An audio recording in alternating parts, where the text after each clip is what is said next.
ഞാൻ അവിടെ ഉണ്ടായിരുന്നെങ്കിൽ ഞാൻ നിങ്ങളെ സഹായിക്കുമായിരുന്നു. ഈ ഒരു സെൻറ്റൻസ് എങ്ങനെ ഇംഗ്ലീഷിൽ പറയാൻ നോക്കാം. If I were there I would help you. ഞാൻ അവിടെ ഉണ്ടായിരുന്നെങ്കിൽ, ഇഫ് ഐ വർ ദർ, ഞാൻ നിങ്ങളെ സഹായിക്കുമായിരുന്നു, I would help U.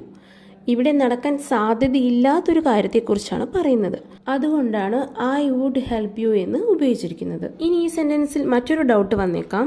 If I was there എന്നല്ലേ, അതെന്താ ഇഫ് ഐ വേർ ദർ എന്ന് പറയുന്നത് എന്ന്? കാരണം ഇഫ് കണ്ടീഷണൽസ് സെക്കൻഡ് കണ്ടീഷണലിന്റെ കൂടെ ഉപയോഗിക്കുമ്പോൾ ഇങ്ങനെയാണ് പറയേണ്ടത്.